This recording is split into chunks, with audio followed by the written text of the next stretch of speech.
Okay, it's a good morning for me. This is September 11th, and we're going to be climbing up on this trail here in the White Mountains, White Mountain National Forest. And we're going to be heading up to this AMC hut, the Carter Notch hut. It's a 3.8 mile hike, and then of course 3.8 miles back down again, right? So it's essentially following this trail right here, and then we're going to be getting up to where the hut is. Now there's a couple little ponds, I don't know if you can see that, but there's native brook trout there. I've never been to this part of the White Mountains, so this is a real taking one off the bucket list for me. But this pond is not stocked by helicopter, at least it's not stocked by helicopter on any of the current lists that I've seen. It may have been stocked years ago, but it's a pretty good shot of getting some real serious native brook trout. Also, it's called the 19 Brook Trail for a reason, because there is a really nice little mountain stream that follows for most of the trail up here. This is the other side of Mount Wildcat for those of you guys that go skiing a lot, right?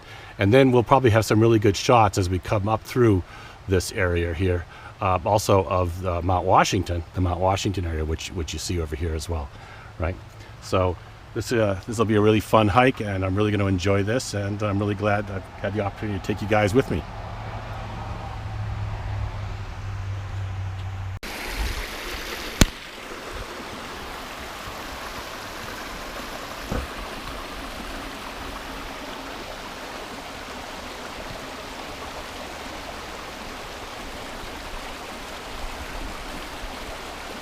Well, I was going to climb all the way to the top, or all the way up to the hut, and do some fishing. But if you know me, I'm a sucker for these beautiful little mountain streams, and this one really does have a lot of really neat little features to it. I've just started climbing, but as you can see, it's early morning. The sun's rising. It's starting to glisten on the rocks. It's just a beautiful little stream, and there are some pools in this area too, so I'm going to be probably interested in checking some of those out, because you can tell just by looking at this water that you've got little tiny native brook trout that can easily maneuver around the rocks. Lots of little hiding places for them, a lot of little great protection, and I can tell by looking at the rocks too, and the moss, that there's going to be a bug population here as well. In fact, I can actually see a number of little tiny flies and things. So there's like a nice little pool over here. So I'm not going to break the fishing equipment out yet, but I just sort of wanted to share with you the beautiful scenery that I'm experiencing as we hike up this trail. You're truly in paradise hiking these little beautiful White Mountain trails here in New Hampshire. Now, this is a very good example. You have a little bit of a waterfall, but see how it's over the years, it's carved into the stone, into the granite, and that makes for a very deep pool.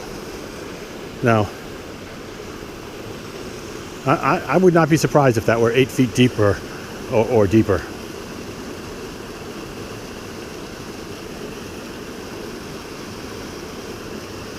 So, imagine you're out in the woods, the middle of nowhere, and then someone puts something like this in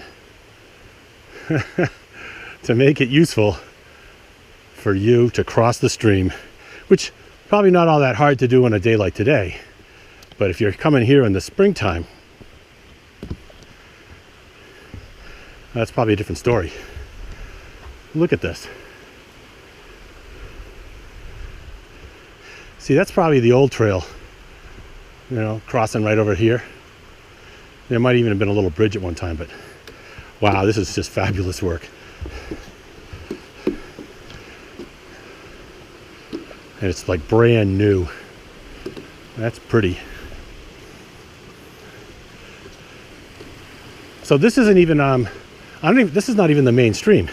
This is like a little brook that's entering into the main stream. Okay, so this is not the main stream. The main stream is down over there, and as I can see probably from the ridge right here,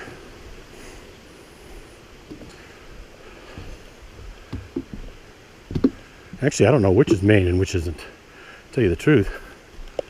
This looks like, I really can't tell. Well, we'll have to check it out when we get back. But, it could be that I'm on some little kind of island too, and the stream has split up and then it'll come back together again. So that's always a possibility. We'll check with that in a bit.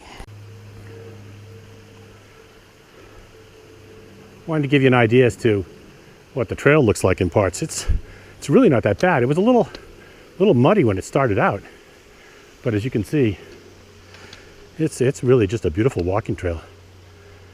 I'm probably about a mile in, so I've got a ways to go, but I'm sure it's going to get a lot steeper.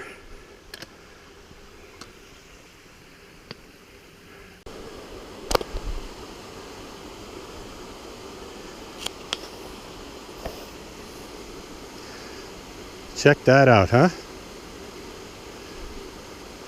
So this is the little man-made dam where the fire department can pump water out. And as you can see, there's a filtration system over there. I don't know if you can see that. But and there's I see a little pump house over to the right. So somewhere further down, they can actually pump water from up here. I don't see any fish in there. Look how clear the water is though, huh? But there's also an awful lot of these branches that are all broken up, and I imagine the trout, if they're here, they're going to be probably up there in that little whitewater, where the stream comes in. So I'm going to keep on. I'm not going to break out the fishing gear here. I'm going to keep on heading up to check out those ponds, because that's the priority right now. If I had seen fish swimming around in here, I probably would have stopped. But I need to explore those ponds first, and then we can, if we get skunked up there, we can always try down here. But I wanted to share this with you. It's still a little early for foliage, but it's going to be coming pretty fast. You might be able to see some nice red coloration with one of those red maples over there. These trees right here will turn, their leaves will turn yellow. That's a big river birch. And then we got a bunch of little red maples. This trail's going to be really pretty in a couple of weeks.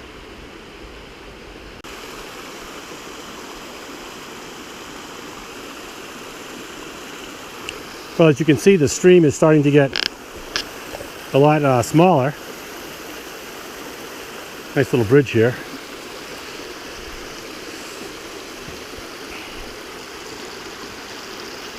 There's a nice little waterfall right over there.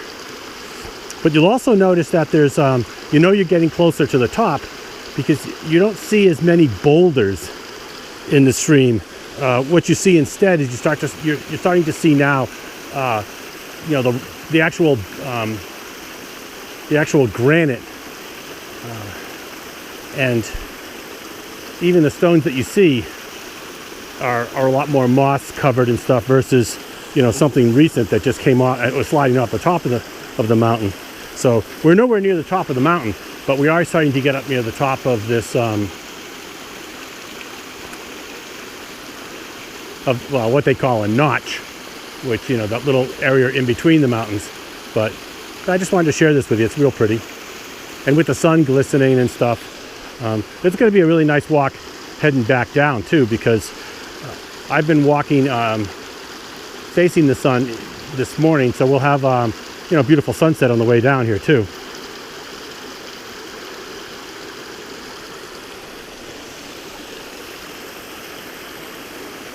Yeah, so this is what we're actually looking at here now is we're starting to see the actual bedrock, the granite bedrock here.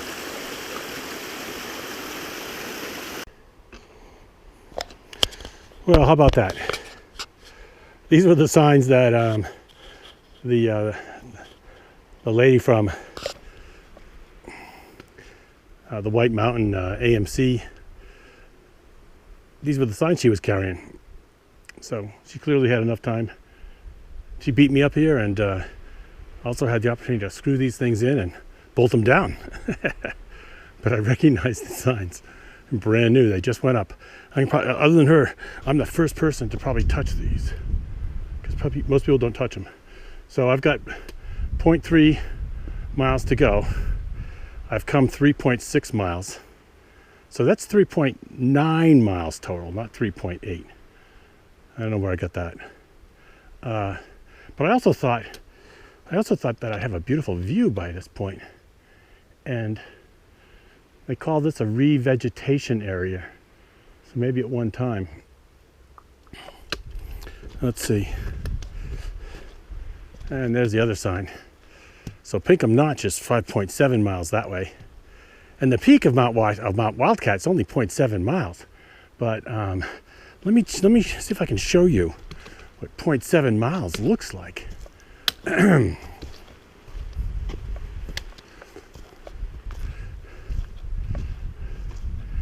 Oh, I see there were a lot of people camped out around here.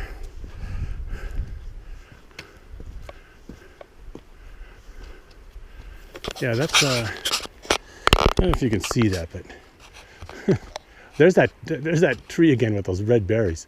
That's a much better shot of it too. But that's the point. Yeah, it's only 0.7 miles straight up. So luckily that's not on my agenda. No, my goal is to go fish this notch, or I should say the little ponds around the Carter Notch hut. There we go. This is the first view of these little remote trout ponds. Yeah, this could be fun. And the time is, it's almost 2 o'clock, it's 1:55. So I took my time getting up here. But I'll have a little time for fishing, not a lot, because then I've got to truck out. But I would advise most people, if you really want to do this, to come up and spend the night. It's worth the dollars, plus they feed you dinner and breakfast. And I think they even give you pillows and blankets. I know it's got a few lily pads. It looks like it's a little clear over there. You can see bottom pretty easily. Deeper water is probably more over that way. I think they called it I think this is what they would call a cirque, because I didn't see any streams running into this, but we'll find out a little bit later. So it could be all just formed, a glacial sort of thing. Now there's 2 ponds. I think there's another one down over this way as well, and the huts I think are on the other side. But I'm going to continue to follow the trail. But I just want to give you this one quick shot, and maybe I'll give you a couple of more shots down below. Of course, I don't see any rises, but that's to be expected at this time of day. But I do also see some deeper kind of vegetation in the water too. It's almost like a long blade of a grassy blade. So this place looks very potential. Probably has a lot of good fish. And I bet the brook trout can probably do a good job of hiding around underneath those lily pads too. Keep away from the birds, huh?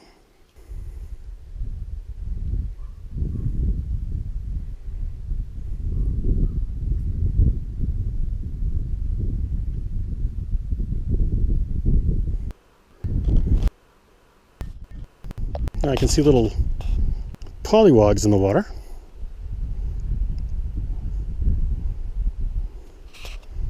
And clearly the reason why you don't see lily pads over here is the water. This water gets deep really fast. You can definitely see where it drops off.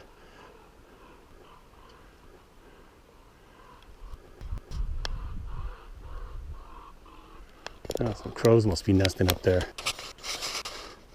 But this is probably an area where I could, do some casting. I can get out there a little bit of a ways beyond these lily pads. And had I brought my waders, I probably could have, waded out a little further too. I guess it's always sort of good to know in the future. I could have waded out without having to worry. But the only reason why I'm bringing waders isn't the temperature of the water. It's just in case there's bloodsuckers, sharp rocks, things like that.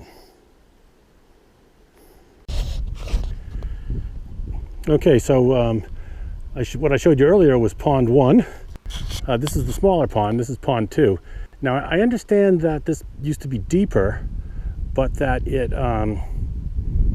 some kind of a dam, natural dam. I mean, as you can see, so we're surrounded by ledges and rock outcroppings, but some kind of the water table dropped here. Oh, look, there's trout. That's a big trout too. Wow, look at that. I don't know if you can see that, but that's a beautiful brook trout swimming by. How about that? That looks to be like easily 8 or 9 inches. Oh, I'm going to be coming back here. Look at that. Also, I noticed a lot of small, I guess those would be like feed fish. Oh, look, it just surfaced on the water. Did you see that? Wow. I'm tempted to break out. Look at that.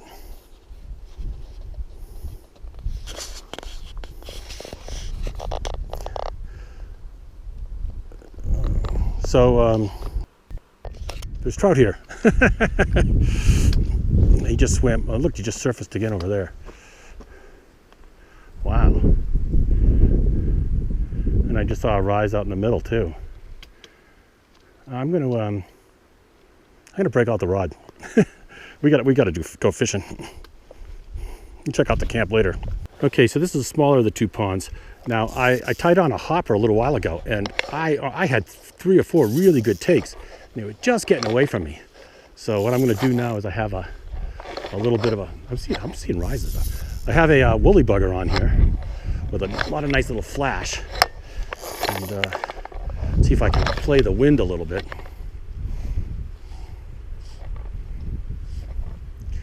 I want that thing to sink though.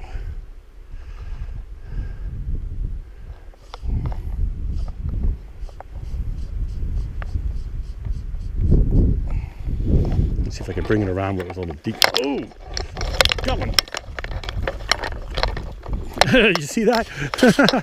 That's a beautiful brook. Oh, he got away. That was a beautiful brook trout. Wanted to get a picture in there too, but yeah, that was fun for excitement. These things are about 8 inches. I'm surprised. Ah.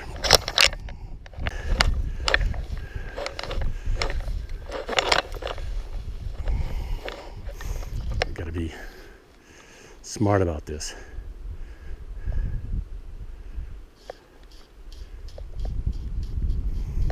You do some quick little stripping.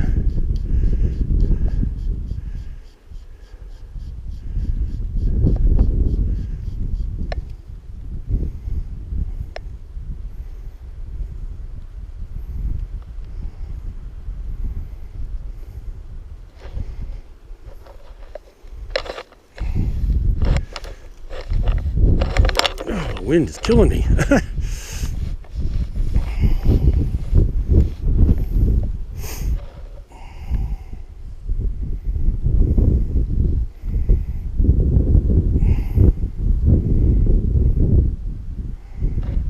It's gusting in all sorts of different directions and mostly been against me.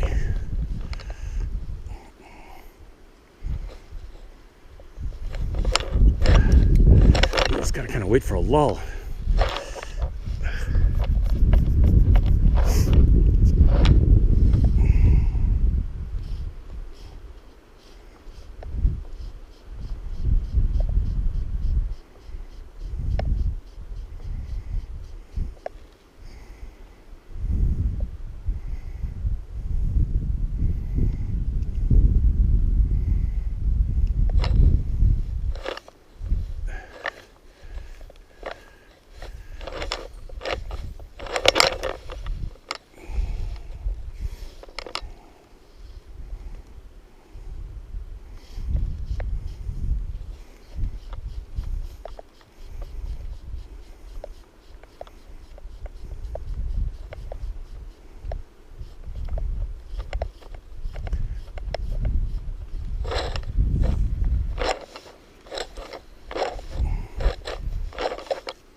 Yeah, there's a nice brook trout, huh?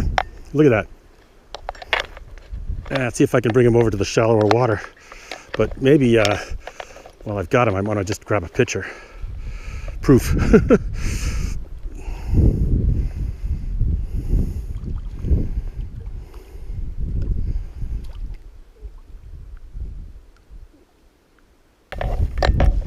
Sorry about the little clicking sound. I didn't realize at the time that the bonito-nosed pliers that I use to remove hooks, when they're difficult, was dangling around my neck and hitting the outside casing of my camera.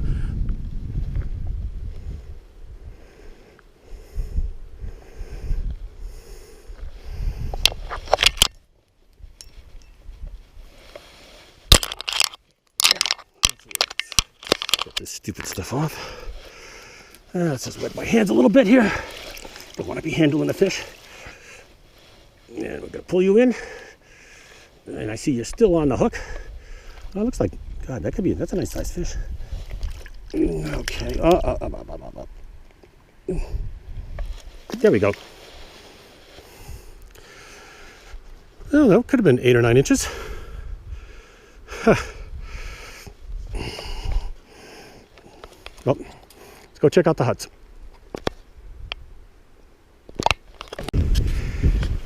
Oh, here we are at the hut.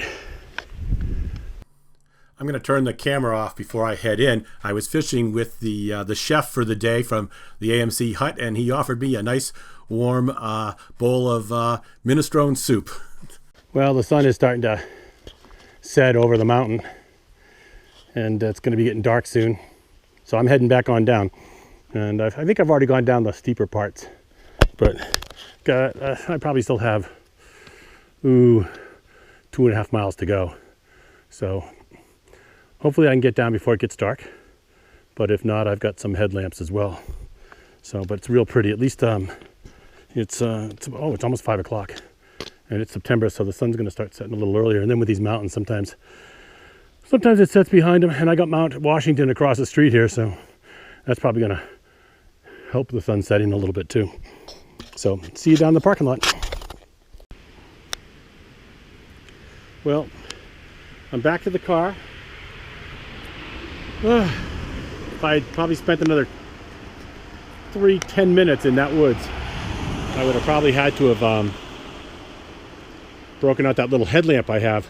But luckily the trail got nice and flat and easy to walk on, as I was getting near the road, and that was a very good thing tonight.